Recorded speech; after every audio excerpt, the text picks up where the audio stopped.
जो कह रहे थे कि 7 दिन में 10 दिन में ऑपरेशन पूरा हो जाएगा, वो चौथा महीना खिंच गया, क्योंकि मैन पावर है नहीं।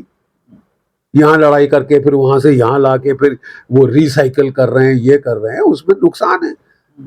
रूस की तो प्रॉब्लम हम समझते हैं, उनके पास वाकई मैन पावर नहीं है, वहां तो पॉपुलेशन घट रही है।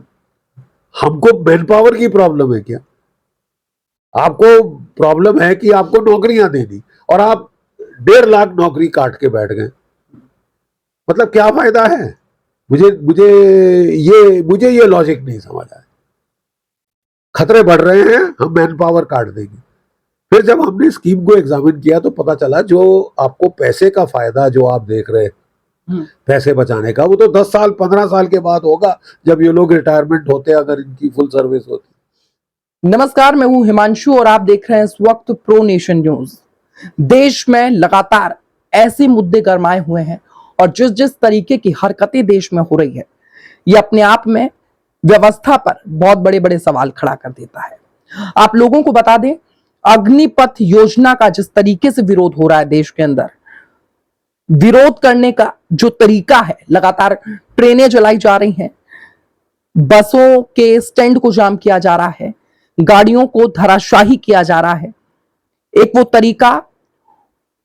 आज हमारे साथ ज्यादा बातचीत करने के लिए मेजर जनरल जीडी बख्शी जी मौजूद हैं। सर, सबसे पहले आपका स्वागत है और बहुत बहुत धन्यवाद, आपने टाइम दिया हमको।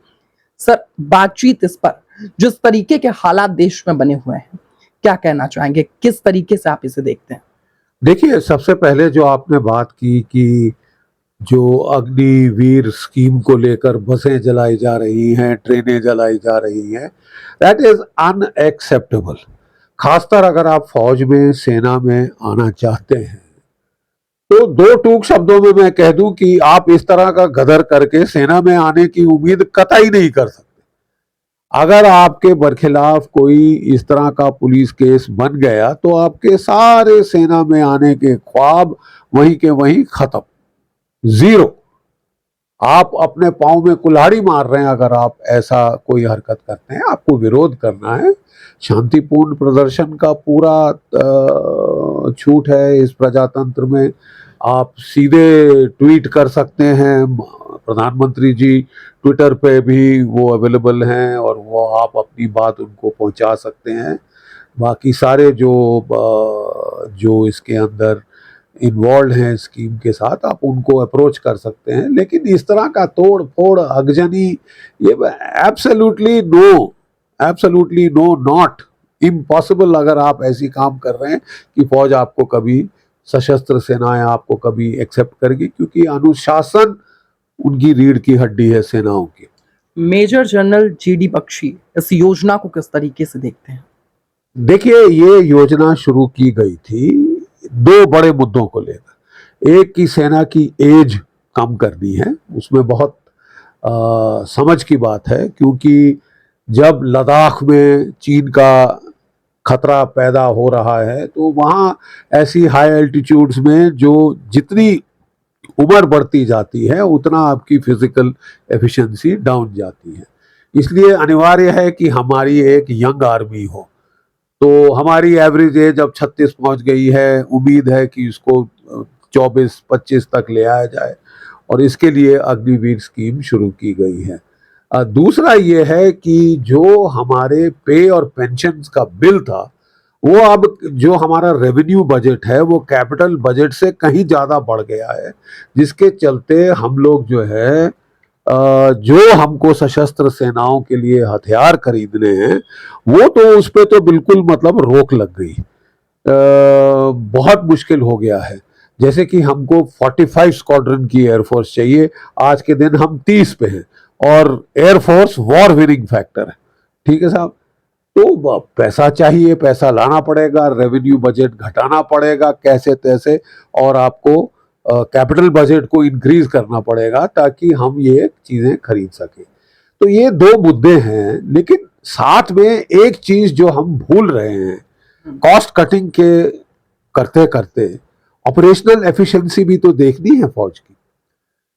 तो मेरे कुछ सकारात्मक सुझाव है सरकार को, सकारात्मक कंस्ट्रक्टिव सजेशन, कि किस तरह एज को यंग करते हुए हम जो है अपनी प्रोफेशनल कैपेबिलिटीज, मिलिट्री कैपेबिलिटीज को आघात ना पहुंचाएं, डाउन ना करें। जब मैं सेना में था, मैं भर्ती हुआ था, 1971 का युद्ध में हम लोगों ने हिस्सा लिया था। हमारा बैच निकलते ही आईएमए से झोंका गया था 71 के युद्ध में। तब हमारे जवानों की कलर सर्विस थी 7 साल, ठीक है।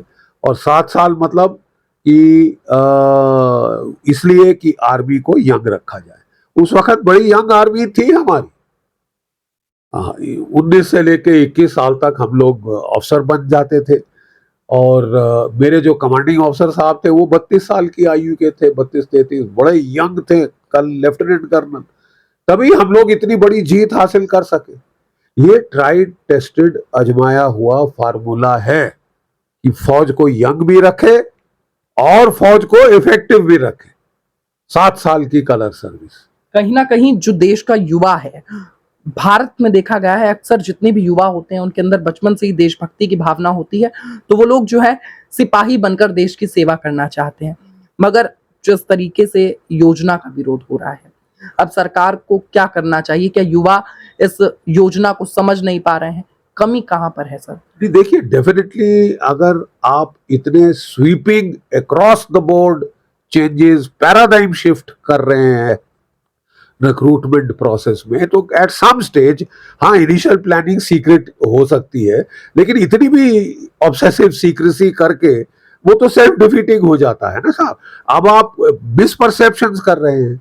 Eight some stage the scheme should have been made public, discussions होती, ये सब होता, ताकि लोगों को, जो स्टेक होल्डर्स हैं, सबको इन्वॉल्व किया जाता और एक कंसेंसस बिल्ड करके, मतलब कंसेंसस तो छोड़ दीजिए, लेकिन जनता को कम से कम जो कम्युनिकेशन प्रोसेस है वो तो क्लियर, अनक्लटर्ड होना चाहिए था ना। तो चेंज जब स्वीपिंग अक्रॉस द बोर्ड किया जाए, उसको मैनेज भी करना पड़ता है, और उसको मैनेज करने के लिए कम्युनिकेशन जरूरी है। How do you communicate this to the people? After all आपने रिक्रूट तो लोग करने हैं ना, तो at some stage they have to be taken into confidence कि ये वजह है, ये रीजन है, ये इस स्कीम के हैं। अब अगर आप छोड़ दें बिल्कुल कि साहब हमने सोच लिया है, आपने सोच लिया है, fine, you have to communicate that to the people, common people at large who will come and enter the फौज।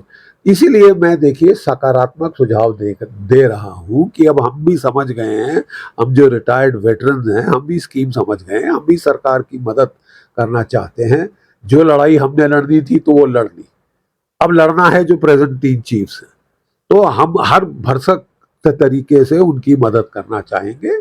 चाहे अपने 2-2 महीने पहले एनुअल लीव मिलती थी, अब आप कह रहे हैं कि साहब हमने घटा के उसको 1 महीना कर दिया है।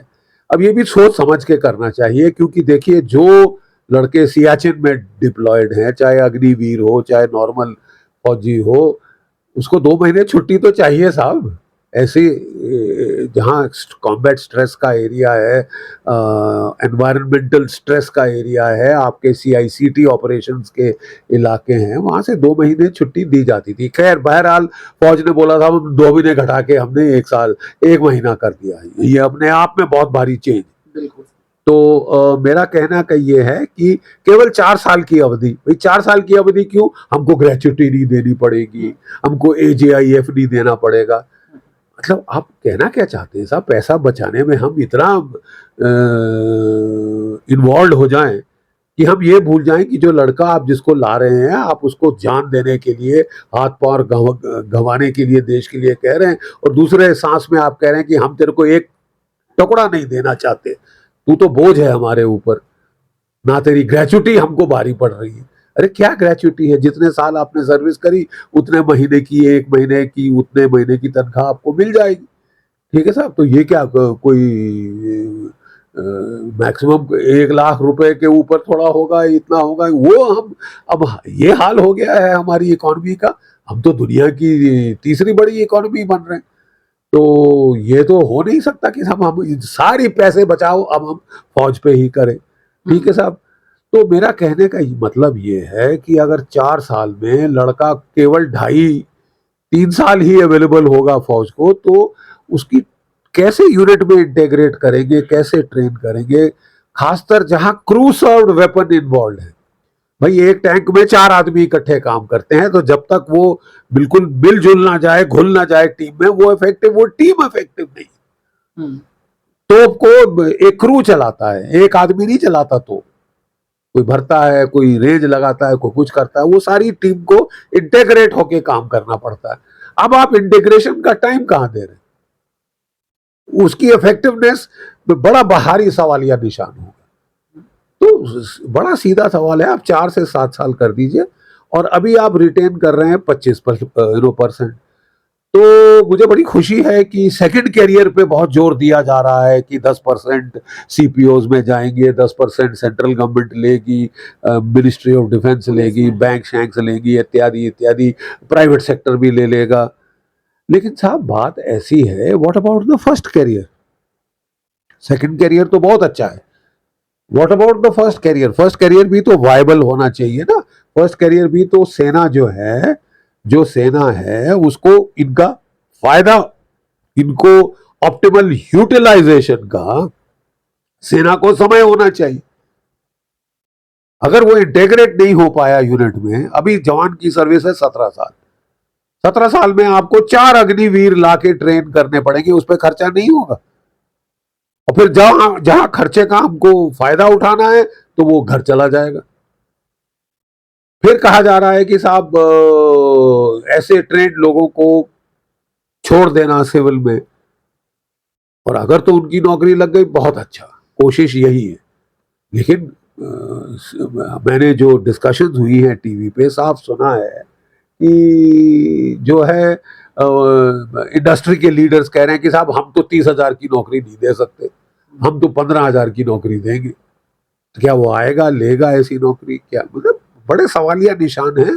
हमारी सुझाव था कि पायलट स्कीम पहले ट्राई आउट कर ली जाती, उसके जो प्रॉब्लम्स आ रहे हैं उसको देख लिया जाता। बहरहाल कहा जा रहा है कि जो पहले जो अग्निवीर हैं वो केवल 46,000 सिलेक्ट किए जाएंगे, ताकि ट्रायल उन पे किया जाएगा, फिर 4 साल के बाद ट्वीक करेंगे। लेकिन 4 साल में देखिए इस वक्त खतरे बहुत भारी हैं जी। चीन का खतरा, पाकिस्तान का खतरा, अफगानिस्तान में तालिबान, आपकी इंसर्जेंसी ऑन, सब कुछ देश में गदर। तो ये टाइम नहीं है एक्सपेरिमेंट करने का। आपको थोड़ा सा और हम समय लगा लेते डिस्कशन वगैरह में, तो शायद स्कीम इससे अच्छी हो जाती है, अभी भी हो सकती। मतलब आप वेट मत करें 4 साल के लिए, लेकिन स्ट्रेट अवे आप अवधि बढ़ाएं टू 7 ईयर्स, और 7 ईयर्स की अवधि बढ़ा दें आप, और उसके बाद जो रिटेंशन 25% की आप बोल रहे हैं, 50% तो करिए। नहीं तो जवान आएगा क्यों सेना में? वो आएगा केवल किल्लत के लिए कि भाई मेरे को किसी तरह से नौकरी दिलवा। हर साल 60,000 लड़का घर भेज दिया जाता है, रिटायर हो जाते हैं। ठीक है साहब, आप ले रहे हैं तो इसका मतलब जो आपकी सेना में घटौती हो गई है ये 2.5 साल के अंदर, वो है 60 लाख हर साल, 1,20,000 इस साल के 30,000, 1.5 लाख तो आपने फौज काट दी। ऐसे समय में जबकि चीन का खतरा, पाकिस्तान का खतरा, अफगानिस्तान का खतरा, हर तरफ से खतरा, बाहरी, अंदरूनी, एक्सटर्नल, सब बढ़े जा रहा है, और आप 1.5 लाख से फौज काट रहे हैं। यूक्रेन के युद्ध में देखिए क्या हो रहा है। रूस के पास हथियारों की कोई कमी नहीं, उसके पास कमी है तो मैन पावर की, और उसके जरिए चलते हमने देखा है जी बाहर आ गई। जो कह रहे थे कि 7 दिन में 10 दिन में ऑपरेशन पूरा हो जाएगा, वो चौथा महीना खिंच गया, क्योंकि मैन पावर है नहीं। यहाँ लड़ाई करके फिर वहां से यहाँ लाके फिर वो रिसाइकिल कर रहे हैं, ये कर रहे हैं, उसमें नुकसान है। रूस की तो प्रॉब्लम हम समझते हैं, उनके पास वाकई मैन पावर नहीं है, वहां तो पॉपुलेशन घट रही है। हमको मैन पावर की प्रॉब्लम है क्या? आपको प्रॉब्लम है कि आपको नौकरियां देनी, और आप 1.5 लाख नौकरी काट के बैठ गए। मतलब क्या फायदा है? मुझे ये लॉजिक नहीं समझ आया। खतरे बढ़ रहे हैं, हम मैन पावर काट देंगे। फिर जब हमने स्कीम को एग्जामिन किया तो पता चला जो आपको पैसे का फायदा जो आप देख रहे हैं पैसे बचाने का, वो तो 10 साल 15 साल के बाद होगा, जब ये लोग रिटायरमेंट होते, अगर इनकी फुल सर्विस होती। तो अभी तो आपको फिर भी पैसे कहीं ना कहीं से निकालने पड़ेंगे ना, हथियार खरीदने के लिए। हथियार हमारे पास खरीदने के आप कह रहे हैं पैसे नहीं है, बाकी सबके पैसे हैं। अगर एक बैंक फेल हो जाए 1.5 लाख करोड़ ये चुटकी में लो, और फौज को 100 करोड़ देना है तो रो रो के मरे जा रहे हैं कई लोग यहाँ पे। ये अवसरवाद जो है, जो हमने ब्यूरोक्रेसी का रवैया देखा है कि पैसे काटो और केवल फौज ही एक वेस्ट है। अरे साहब, वो आपकी इंश्योरेंस पॉलिसी है, होने को कुछ ना हो, लेकिन अगर हो गया तो फिर कौन जिम्मेवार होगा?